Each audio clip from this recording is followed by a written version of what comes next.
बिस्मिल्लाहिर्रहमानिर्रहीम। अस्सलाम वालेकुम। अंजुमन करोगे उर्दू के इस यूट्यूब चैनल पे आपका पुरजोश इस्तकबाल है। आज हम सिंफ़ अफ़साना से मुताल्लिक़ बातें करेंगे और हम ये जानने की कोशिश करेंगे कि अफ़साना क्या है, उसका पस मंज़र क्या है, उसकी अज्जाए तरकीब क्या है, उर्दू का पहला अफ़साना निगार कौन है और उर्दू अफ़साना किन किन मराहिल से होकर गुजरा है। तो सबसे पहले हम जानते हैं कि अफ़साना क्या है। अफ़साना एक अफ़सानी सिंफ़ है जिसको हम कई हिस्सों में बांट सकते हैं। इधर हम देखते हैं कि सिंफ़ की जमा असनाफ़ है, इसका माना होता है किस्म। तरह तरह की चीज़ें जो उर्दू में बयान होती हैं वो सब अलग अलग सिंफ़ असनाफ़ होती हैं। तो उर्दू अदब को हमने दो बड़े असनाफ़ में बांटा है, असनाफ़ नस्र और असनाफ़ शायरी। नस्र में दो किस्में हैं, अफ़सानवी नस्र जिसे हम फिक्शन भी बोलते हैं और नंबर दो गैर अफ़सानवी नस्र जिसे नॉन फिक्शन कहते हैं। अफ़सानवी नस्र में दास्तान, नावल और अफ़साना है और गैर अफ़सानवी नस्र में खाका, इंशाइया, समानियत, नज़ीर वगैरह और भी बहुत से असनाफ़ हैं। उसी तरह शायरी में हम देखें तो गज़ल और नज़्म दो बड़ी असनाफ़ हैं। गज़ल इकलौती सिंफ़ है और नज़्म में बहुत सारे किस्में हैं। नज़्म है, मसनवी है, मरसिया है, कसीदा है, रुबाई है। फिलहाल हमें हमारा सरोकार ये अफ़सानवी नस्र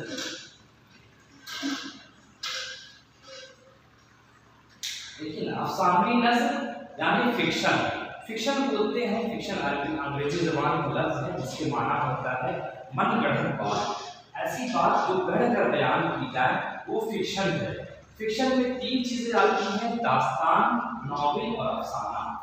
जब इंसान के पास फुर्सत के लम्हात थे, इंसान अपनी वक्त गुजारी के लिए कुछ नहीं करता था, तब उसने दास्तान के ज़रिए, कहानी कहने के ज़रिए अपनी ज़िंदगी का आगाज़ किया और उन्हें इंसानों को ऐसी बातें पसंद आने लगी जो उनके दिल को टच करे और उनका ज़िंदगी से वास्ता हो और प्यार हो। तो दास्तान की बुनियादी दो शर्तें हैं। नंबर एक फ़ौक़ुल फ़ितरी अनासिर और नंबर दो तवालत। कहानी जितनी लंबी होगी दास्तान उतनी अच्छी होगी और इसमें फ़ौक़ुल फ़ितरी अनासिर होंगे, यानी जिन, देव, परी इनका जिक्र होगा। अलाउद्दीन का चिराग, ये सब दास्तानी किरदार है या इशारे के कायम है। तो दास्तान एक ज़माने में बहुत इसका उरूज रहा, लेकिन वक्त और हालात के हिसाब से जब असनाफ़ चेंज हुए हैं तो लोगों का नज़रिया भी चेंज हुआ और लोगों ने कहा कि हम कब तक जिन, देव, परी की बातें करेंगे। इसीलिए उन्होंने ऐसी कहानियाँ कहनी शुरू कर दी जिसका इंसान की ज़िंदगी से ताल्लुक़। उसी तरह इसी के पस मंज़र में नावल का वजूद हुआ। नावल सिर्फ आई 1857 के बाद ये सिर्फ आई और हम जानते हैं कि मौलवी नज़ीर अहमद उर्दू के पहले नावल निगार हैं। 1869 में उन्होंने एक नावल लिखा मिन्नतुल अरूस के नाम से। उसके बाद नावल निगारी की रिवायत चल पड़ी। नावल में प्लॉट होता था, उसके अलावा ज़िंदगी के हक़ाइक़ से, ज़िंदगी से करीब होने की चीज़ें नावल का हिस्सा थी। जब इंसानों को लगा कि वो परियों की ज़िंदगी और उसकी मतलब देव जिन्नात की ज़िंदगी से बाहर निकल कर वो देखें, तब उन्होंने नावल की ज़िंदगी बना ली। लेकिन नावल की ज़ख़ावत होती है, कोई नावल 200-300 सफ़हात से कम नहीं होता है, जबकि 2-2 हज़ार सफ़हात के भी उर्दू में नावल लिखे गए हैं। लेकिन नावल के बाद भी लोगों को लगा, जब इंसान की ज़िंदगी में काम ज़्यादा होने लगा, तब उन्होंने कहा कि कोई ऐसी सिर्फ हो जिससे इंसान हँस भी उठाए और अदब से भी सरोकार रखे। तब उसी के दिल में अफ़साना वजूद में आया है। अफ़साना 20वीं सदी की पैदावार है। अफ़साना हम पढ़ेंगे आज, अफ़साने के बारे में हम जानेंगे कि अफ़साना क्या है। तो अफ़साना के बारे में लिखा है, अफ़साना नस्री सिंफ़ है। सबसे पहली बात यह है कि नस्री सिंफ़ है, इसका ताल्लुक़ नस्र से है। नंबर दो, इसका माना होता है ठहराना, यानी किसी बात को तफ़सील से बयान करना नस्र कहलाता है। और अफ़साने के बारे में माना होता है मन गढ़ंत बात या झूठा वाक़या। पीछे ऐसे झूठे वाक़ये को बयान कर देना अफ़साना कहलाता है। अफ़साना के ज़िद हकीकत है जिंदगी और फसाना, कहते हैं ना, हकीकत बातें और फसाना, तो अफसाना। तो अफसाना जो सिर्फ है वो बराह रास्त अरबी से ना आकर मगरबी अदब से आई है। 1857 के बाद बहुत सी ऐसी असनाफ हैं जिनको हमने अंग्रेजी अदब से मुस्तार किया है। उसमें नावल है, तनकीद है, समाने निगारी है, या उसके बाद में अफसाना निगारी है। ये अफसाना को अंग्रेजी में शॉर्ट स्टोरी कहते हैं, यानी शॉर्ट स्टोरी। और दूसरी बात हम कह सकते हैं कि अफसानवी नस्र है, अफसाना अफसानवी नस्र है जिसका ताल्लुक फिक्शन से है। और फिक्शन के ज़िम्न में 3 चीज़ें आती हैं, दास्तान, नावल और अफसाना। अफसाना सबसे लास्ट सिर्फ है, ये मगरबी अदब से मुस्तार है, 20वीं सदी की सिर्फ है। 20वीं सदी यानी 1901 से लेकर 1999 तक ये 20वीं सदी है। और 21वीं सदी 2000 ईस्वी से अब तक ये 21वीं सदी है। तो अफसाना बहुत पुरानी सिर्फ नहीं है, इसके 110-20 साल हुए हैं, 120-22 साल हो गए हैं अब तक। तो सबसे पहले हम जानेंगे कि अफसाना की अज्जाए तरकीबी क्या है। हर चीज़ के लिए, हर सिंफ के लिए हमारे मुअर्रिखीन ने और नाक़दीन ने एक पैमाना मुतय्यन किया है कि अफसाने में क्या चीज़ें होनी चाहिए, नावल में क्या चीज़ें होनी चाहिए, गज़ल में क्या चीज़ें होनी चाहिए। उसी तरह उसका पैमाना उसको बोलते हैं अज्जाए तरकीबी। तो सबसे पहली चीज़ है प्लॉट। किसी भी अफसाने के लिए, नावल के लिए या दास्तान के लिए प्लॉट का होना बहुत ज़रूरी है। प्लॉट जिसके बारे में हमारे मुहक्किकीन कहते हैं या नाक़दीन कहते हैं कि प्लॉट की हैसियत उर्दू अफसाने में या किसी भी चीज़ में रीढ़ की हड्डी की तरह है। प्लॉट सबसे अहम है। प्लॉट साजी करते हैं, जैसे हम घर बनाने के लिए पहले हम नक्शा बनाते हैं, उसके बाद कहानी लिखते हैं, तो उसी तरह प्लॉट की भी अहमियत है। उसके बाद किसी भी कहानी में किरदार आएंगे, किरदार की एक अपनी अहमियत है। बगैर किरदार की भी कहानियाँ लिखी गई हैं, लेकिन वो कहानियाँ सक्सेस नहीं हुई है। किरदार का होना बहुत ज़रूरी है, वाक़े का होना बहुत ज़रूरी है, ज़बान बयान का होना बहुत ज़रूरी है किसी कहानी के लिए। अगर हम मजदूर की बात कर रहे हैं कहानी में, तो ज़बान भी मजदूरों वाली होनी चाहिए। और किसी पढ़े लिखे आदमी की बात कर रहे हैं तो उसकी ज़बान भी वही होनी चाहिए। इसके अलावा माहौल और फ़ज़ा की भी ज़रूरत है। उस्लूब जिसे स्टाइल बोलते हैं, हर फनकार का, हर लिखने वाले का एक अपना उस्लूब होता है, उसका स्टाइल होता है, और हम उसी के उस्लूब से पहचानते हैं। उसके अलावा आगाज़ होगा, कहानी का आगाज़ चौंकाने वाला होगा और उसका अंजाम उससे ज़्यादा चौंकाने वाला होगा।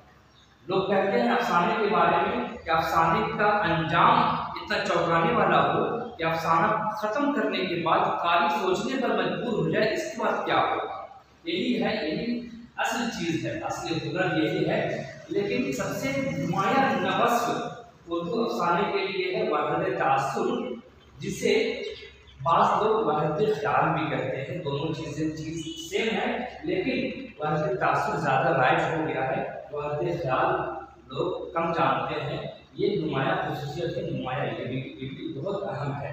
हमने महसूस किया कि प्लॉट और वहदत तासुर यानी वहदत ख़याल ये अफसाने के लिए बहुत ज़रूरी है। अफसाने में इख्तिसार होता है, कम से कम 8 सफ़े से लेकर 20 सफ़े तक कहानी जो होगी वो अफसाना कहलाएगा।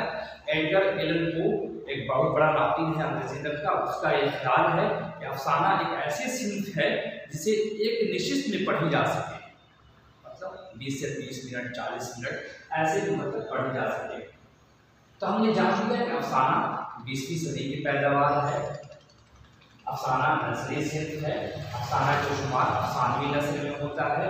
अफसानवी नस्ल को अंग्रेजी में फिक्शन कहते हैं, और ये मगरबी अदब से ये सिंफ आई है। इसका माना होता है मनगढ़ंत बात, और ये 20वीं सदी की पैदावार है। हम आगे बढ़ते हैं, उसके बाद हम मालूम करते हैं कि उर्दू का पहला अफसाना निगार कौन है। तो इसमें यहाँ लिखी हुई बहुत सारी बातें हैं।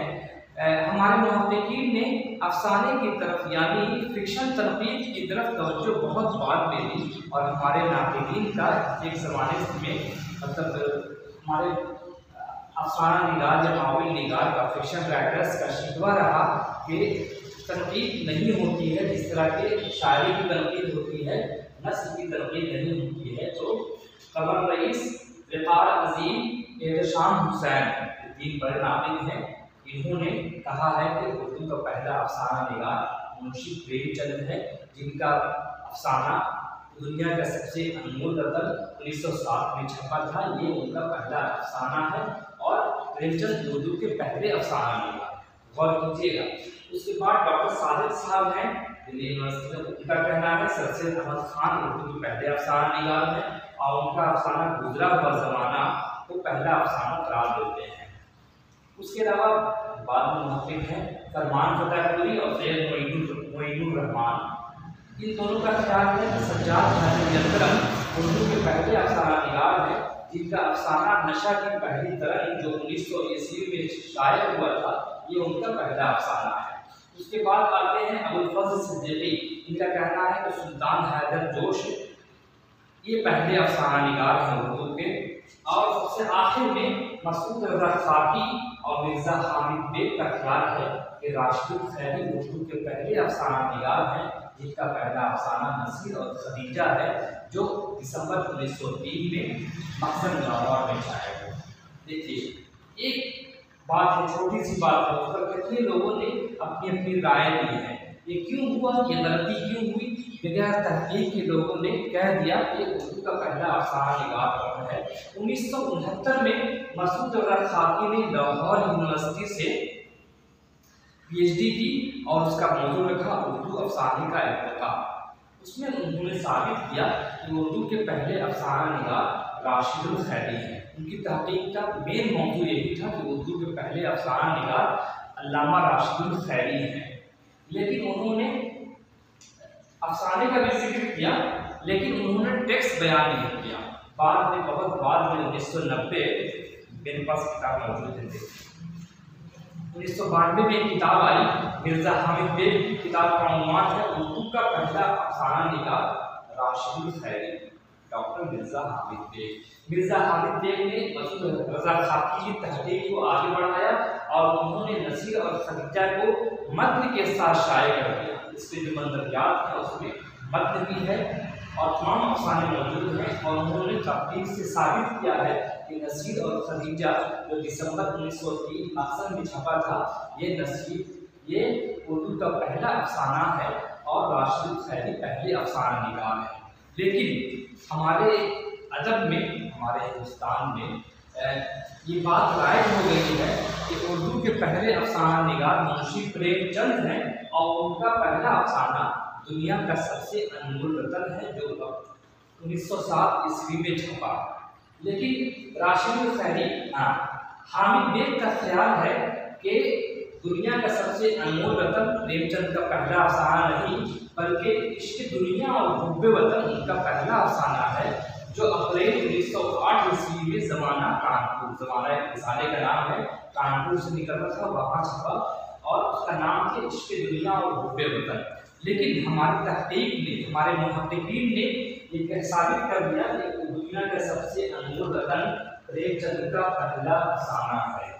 हमें ध्यान रखना है, क्योंकि जो एग्जामिनर होगा उसे भी यही पता है कि दुनिया का सबसे अनमोल रतन पहला अफसाना है और 1907 में छपा और प्रेमचंद उर्दू के पहले अफसाना निगार है। मैंने इसीलिए आपको बता दिया, ये तमाम चीज़ें हैं, आपको याद है कि राशिदुल खैरी पहले अफसाना निगार है, लेकिन आपको ठीक इसी में लगाना है, क्योंकि हमारे नाक़िदीन ये भी कहते हैं कि अगर उर्दू का पहला बाकायदा अफसाना निगार प्रेमचंद, ठीक अच्छी बात है, लेकिन अफसाने ये भी अफसाने हैं, ये भी अफसाना निगार है, इन्होंने अफसाना लिखा, राशिदुल खैरी ने लिखा या नरम ने अफसाने भी लिखे और तुर्की से तर्जुमा भी किया।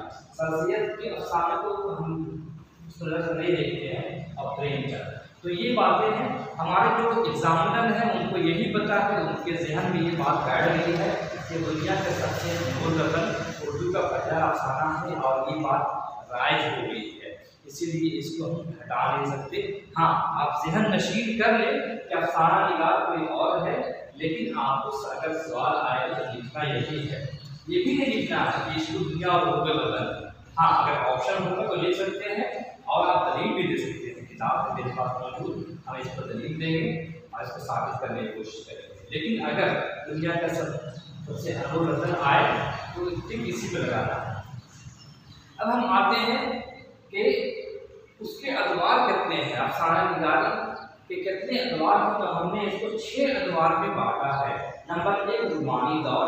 उर्दू अफसाने का आगाज जब हुआ तब उसमें रूमानी फजा थी, क्योंकि हम लोग ने इस मुस्तार किया था दास्तान से होते हुए रिवायत नावल में और नावल से होते हुए अफसाने में आए थे। इसीलिए हम पहला दौर रूमानी दौर कहते हैं। और सज्जाद हैदर, मजनू गोरखपुरी, नियाज़ हैदरपुरी, इन लोगों ने इसी हवाले से कहानियाँ लिखी हैं। जबकि रूमानी दौर और हकीकत पसंदी दोनों दौर एक साथ चल रहे थे, दोनों रुझान एक साथ चल रहे थे। और ये दौर चलता है 1903 से लेकर 1936 ईस्वी तक। 1936 में तरक्की पसंद तहरीक की बुनियाद पड़ी। लखनऊ में इसका पहला प्रोग्राम हुआ और प्रेमचंद ने इसकी सदारत की। प्रेमचंद ने इसी हवाले से जुमला कहा था कि अब हमें उसका मियार बदलना होगा। इससे पहले कहानियों में बादशाह, वजीरजादा या शहजादा ऐसे लोग किरदार बनते थे, लेकिन प्रेमचंद ने अपनी कहानियों में घेसु, माधव जैसे लोगों को किरदार बनाकर ये साबित कर दिया कि हमारे असली हीरो यही हैं जो ज़िंदगी भर मेहनत मशक्क़त करते हैं और रात में सुकून की नींद सोते हैं। बल्कि हमारे हीरो ऐसे नहीं होने चाहिए जो अपने महलों में कैद रहते हैं, जिन्हें दुनिया का इल्म भी नहीं होता है कि दुनिया जहान में क्या हो रहा है। उसके बाद दूसरी तहरीक आई तरक्की पसंद तहरीक। उर्दू में 2 तहरीकें आई हैं। नंबर 1 अलीगढ़ तहरीक, जिसे हम शख्सियत तहरीक के नाम से जानते हैं। उसका दौर रहा है 1857 से लेकर 1914-15 तक। और दूसरी तहरीक है तरक्की पसंद तहरीक। 1936 में इसका आगाज हुआ और ये तहरीक अब तक चल रही है। कुछ लोग हैं इसके हवाले से जाने जाते हैं। तरक्की पसंद तहरीक के हवाले से प्रेमचंद, अशरफ हुसैनी, सुहेल अज़ियाबादी और भी बहुत से अफसाना निगार पैदा हुए। ये दौर 1936 से 47 तक और उसके बाद 55 तक माना जाता है। बल्कि अभी भी कुछ लोग ऐसे नुमाइंदे हैं, डॉक्टर आबिद सुहेल हैं, रतन सिंह हैं, इन लोगों ने उसी हवाले से कहानियाँ लिखी है। आखिरी तक उन्होंने इसी हवाले को अपनाया है। तरक्की पसंद तहरीक का बुनियादी वो था कि मजदूर और गरीब तबके, बुर्जुआ तबके के बजाय प्रोलेटारी यानी गरीब तबके को उन्होंने मौजू बनाया और किसानों, मजदूरों, देहात के लोगों को उन्होंने ऊपर उठाने की कोशिश की और कहा कि असली इज़्ज़त के हकदार यही हैं, यही हमारे हीरो होते हैं। इनका मेन मकसद यही था।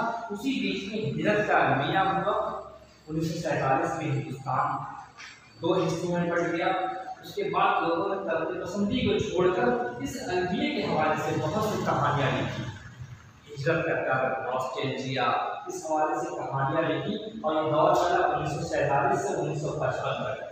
मंटो ने 50 कहानियाँ लिखी कासिम मेहदी के हवाले से, गिरीश चंद्र ने कहानियाँ लिखी और इंतज़ार हुसैन ने नॉस्टैल्जिया के हवाले से। आपको मालूम है कि इंतज़ार हुसैन बुलंदशहर के एक छोटे से कस्बे तिवारी में पैदा हुए थे। एमए वगैरह सब यहीं से किया बुलंदशहर से। उसके बाद उनको अचानक यहाँ से जाना पड़ा। इसका कर्ज उन्होंने अपनी कहानियों में बयान किया है और आखिर उम्र तक उन्होंने नॉस्टैल्जिया की कहानी लिखी है, याद माजी की कहानी लिखी है। उसके बाद एक तहरीक आई मॉडर्निज्म, इसको रुझान कह सकते हैं हम। जदीदत रुझान आया और ये चला 1955-60 से लेकर 1980 तक।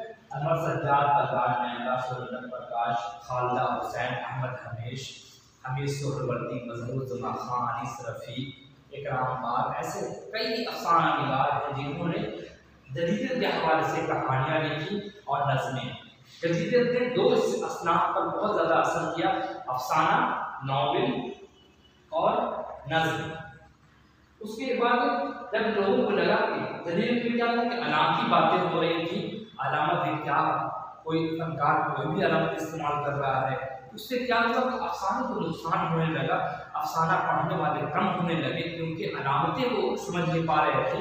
लिहाजा उन्होंने कहा कि हम अफसाना छोड़ देंगे, दूसरी असनाफ पढ़ेंगे। लेकिन एक जनरेशन ऐसी आई जिसने अलामत के अलावा कहानीपन की भी वापसी की और वो कहलाते हैं माओवादी जदीदियत। 1980 से 2000 तक इन लोगों ने ऐसी कहानियाँ लिखी जिसमें अलामत तो होती थी, सिंबल्स होते थे, लेकिन गाढ़ी सिंबल्स नहीं होते थे, बल्कि आम खारी भी उन अफसानों को समझ सके।